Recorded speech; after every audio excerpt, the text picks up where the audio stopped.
It started with something so simple I almost laughed it off. I was just grabbing a few things from a small convenience store near my apartment. It was late afternoon, a quiet day. As I browsed the snack aisle, I noticed someone standing a little too close behind me.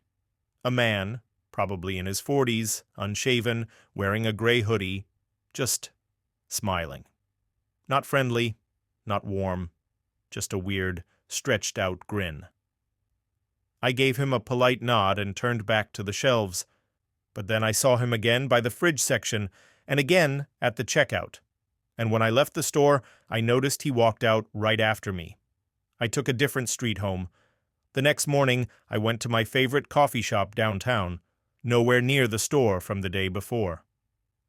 I ordered my usual, found a quiet seat, and started scrolling through my phone. Then I felt it.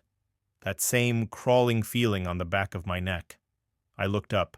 He was there, sitting 2 tables away. Same hoodie, same smile. Just staring. I left without finishing my drink. Over the next 2 weeks I saw him everywhere. Once on the subway platform during rush hour, another time standing across the street from my office, even once near the entrance to my apartment building. He never approached, never spoke, just stood and stared.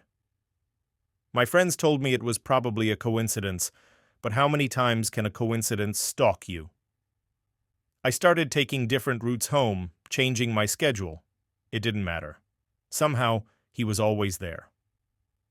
One day, I saw him in a cafe across town. Something in me snapped. I walked up to him and said, "Why are you following me?" He just smiled, leaned back, and said, "I like watching you. You seem peaceful." I wanted to scream, to throw my coffee in his face. Instead, I backed away slowly. When I turned to look back again, he was gone. Like smoke. Then the notes started appearing. At first, they were just slips of paper left outside my apartment door. No envelopes, just short phrases. "You looked sad today."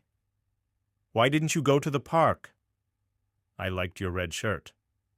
The handwriting was jagged, like it was carved, not written. One night I heard footsteps outside my door. Slow, deliberate. They lasted for 5 minutes. When I looked through the peephole, no one was there. But when I opened the door, another note waited. "I'm closer than you think." I went to the police. They took a report, but there was no proof. No cameras caught him, no fingerprints, no evidence.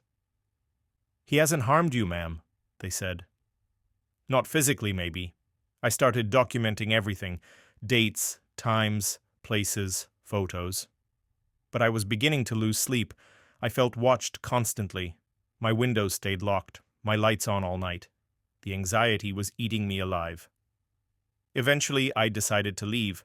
I changed my number, moved 3 states away. New job, new apartment, new life. For 6 months, everything was peaceful. I stopped jumping at shadows. I started sleeping again. I even laughed. Until last week.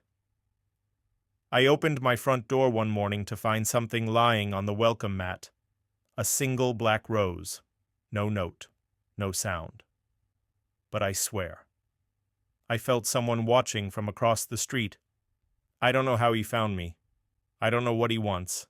But I know this. He's still out there. And he's not done with me yet.